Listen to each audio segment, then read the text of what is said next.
আমার চ্যানেলে তোমাদের সবাইকে স্বাগত। আজ আমরা পাইথন প্রোগ্রামিং ল্যাঙ্গুয়েজ নিয়ে আলোচনা করব। তো চলো শুরু করা যাক। তো প্রথমেই পাইথন প্রোগ্রামিং ল্যাঙ্গুয়েজের মুখ্য বিষয়গুলি একবার আমরা দেখে নেব। তো পাইথন কে তৈরি করে? পাইথনে প্রারম্ভিক ধারণা। তো Dutch computer programmer Guido van Rossum 1991 সালের ফেব্রুয়ারি মাসে পাইথন প্রোগ্রামিং ল্যাঙ্গুয়েজটি প্রথম প্রকাশিত করে। তো পাইথন এবিসি ল্যাঙ্গুয়েজ, যেটি বেসিক ল্যাঙ্গুয়েজের পরিবর্তে ব্যবহার করা হয়েছিল, এবং 2 মডিউল 3। তো পাইথন একটি সহজবোধ্য কিন্তু খুবই শক্তিশালী অবজেক্ট ওরিয়েন্টেড প্রোগ্রামিং ল্যাঙ্গুয়েজ, এবং এর সাথে একটি হাই লেভেল প্রোগ্রামিং ল্যাঙ্গুয়েজও। তো এর নাম, পাইথনের নাম কীভাবে আসে? তো গাইনো ভ্যান রাসাম 70-এর দশকে একটি জনপ্রিয় ব্রিটিশ টিভি শো থেকে এর নাম রেখেছিলেন। টিভি শোটির নাম হলো মন্টস পাইথন ফ্লাইং সার্কাস। এখান থেকেই পাইথন নামটি আমাদের গাইনো ভ্যান রাসাম এই পাইথন ল্যাঙ্গুয়েজে রেখেছিল। তো পাইথনের কিছু বৈশিষ্ট্য আমরা দেখে নেব। তো পাইথন ল্যাঙ্গুয়েজ ব্যবহার এবং বিতরণ বিনামূল্যে করা হয়, অর্থাৎ পাইথন একটি open source programming language. Python interpreter যে কোনো অপারেটিং সিস্টেমের জন্যই উপলব্ধ, যেমন ম্যাক, লিনাক্স, ওএস, উইন্ডোজ ইত্যাদি। তো অন্যান্য স্ক্রিপ্টিং ল্যাঙ্গুয়েজের থেকে এটি অনেক বেশি শক্তিশালী। প্রোগ্রামের কোড পঠনযোগ্য এবং খুবই সহজ হয়ে থাকে, পুনরায় ব্যবহারযোগ্য এবং রক্ষণাবেক্ষণযোগ্য। পাইথনের প্রোগ্রামিংগুলি বেশিরভাগ প্ল্যাটফর্মে অপরিবর্তিতভাবে চলে। পাইথন লাইব্রেরিতে প্রচুর ইনবিল্ট ফাংশন রয়েছে, যা অন্যান্য প্রোগ্রামিং ল্যাঙ্গুয়েজের থেকে এটিকে অনেক বেশি শক্তিশালী করে তুলেছে। তো পাইথন প্রোগ্রামিং লেখা খুবই সহজ এবং প্রোগ্রাম করা খুবই আনন্দদায়ক। পাইথন ব্যবহারের ক্ষেত্রসমূহ। তো পাইথন কোন কোন কাজে ব্যবহার করা হয় এখানে তা নিয়ে আলোচনা করা রয়েছে। তো প্রথমে সিস্টেম প্রোগ্রামিং তৈরি করার জন্য, জিইউআই অ্যাপ্লিকেশন নির্মাণের জন্য, ইন্টারনেট স্ক্রিপ্টিং তৈরি করার জন্য, ডেটাবেস প্রোগ্রামিং তৈরি করার জন্য, সায়েন্টিফিক প্রোগ্রামিং তৈরি করার জন্য, গেমস প্রোগ্রামিং তৈরি করার জন্য, এবং রোবোটিক্স প্রোগ্রামিং তৈরি করতেও এটি আমাদের সাহায্য। তো পাইথন আমরা কীভাবে ইনস্টল করব? তো পাইথন ইনস্টল করার জন্য প্রয়োজনীয় ধাপগুলি এখানে লেখা হয়েছে। তো প্রথমেই আমাদের কোনো ব্রাউজার খুলে এই কোডটি টাইপ করতে হবে। পুরোটি টাইপ করার পর যদি আমাদের উইন্ডোজ 7 হয় তো এটি দেখাবে, যদি উইন্ডোজ 10-এর ক্ষেত্রে এইটি। তো ইনস্টল করার পর ডাউনলোড করা ফাইলে ক্লিক করতে হবে।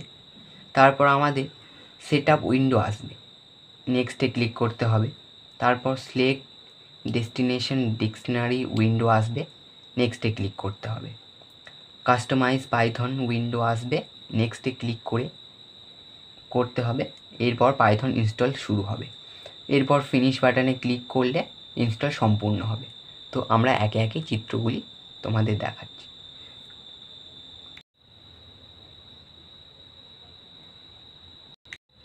ফিনিশ। পাইথন প্রোগ্রাম খোলার পদ্ধতি। তো স্টার্ট বাটনে ক্লিক করে প্রাপ্ত তালিকায় অল প্রোগ্রামে ক্লিক করতে হবে। তারপর পাইথন 2.7 ফোল্ডারে ক্লিক করে তালিকা থেকে আইডিয়াল পাইথনে ক্লিক করতে হবে। এর ফলে পাইথন 2.7.8 সেল ইন্টারপ্রিটারটি ওপেন হবে। তো পাইথন ইন্টারপ্রিটার কি? তো পাইথন ইনস্টলের সময় একটি গ্রাফিক্যাল টুল হলো আইডিয়াল। এর সম্পূর্ণ নাম হলো integrated development and learning environment install হয়। এটি হলো পাইথন প্রোগ্রামের লাইন টাইপ করার একটি প্ল্যাটফর্ম। এখানে এইভাবে গ্রেটার দ্যানের চিহ্নের সাহায্যে আমাদের স্টেটমেন্ট টাইপ করতে হয়। এটি একটি কমান্ড লাইন। তো execution mode. Python programming run বা এক্সিকিউট করার জন্য আমরা সাধারণত 2 ধরনের মোড ব্যবহার করি।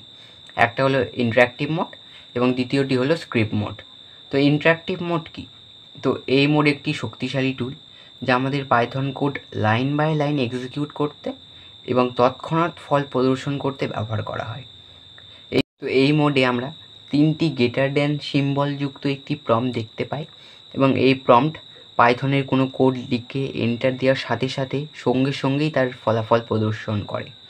পাইথনের ইন্টারঅ্যাক্টিভ মোডের 2টি ইন্টারফেসটা আছে, একটি পাইথন আইডল সেল এবং কমান্ড প্রম্পট। ইন্টারঅ্যাক্টিভ মোডের কিছু উদাহরণ নিচে দেওয়া আছে, তো তোমরা দেখতে পারো এখান থেকে।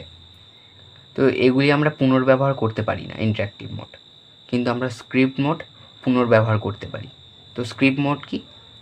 পাইথন প্রোগ্রামিং ল্যাঙ্গুয়েজের প্রোগ্রাম লেখা, প্রোগ্রামকে সংরক্ষণ করা, পরিবর্তন করা সহ বিভিন্ন গুরুত্বপূর্ণ কাজের জন্য ব্যবহার করা হয় আমাদের স্ক্রিপ্ট মোড। তো স্ক্রিপ্ট মোডের কয়েকটি বৈশিষ্ট্য হলো, স্ক্রিপ্ট মোড সংরক্ষণ করে রাখে, তাই আমাদের যদি কোনো ভুল হয়ে থাকে তা আমরা সংরক্ষণ করে পুনরায় ব্যবহার করে বা ঠিক করে লিখতে পারি, এবং আমাদের কিছু প্রয়োজনীয় তথ্য বা কোড আমরা সঞ্চয় করে রাখতে পারি কম্পিউটারে। পাইথনের স্ক্রিপ্ট মোডের ব্যবহার। তো পাইথনের স্ক্রিপ্ট মোড ব্যবহার করে কোনো প্রোগ্রাম তাদের পাইথন স্ক্রিপ্টগুলি সংরক্ষণ বা পুনর্ব্যবহার করতে পারে। একাধিক কার্যকারিতা সহ বড় প্রোগ্রাম লেখার জন্য আদর্শ হলো স্ক্রিপ্ট মোড। পূর্ণাঙ্গ অ্যাপ্লিকেশন তৈরি করার জন্য আমরা স্ক্রিপ্ট মোড ব্যবহার করি।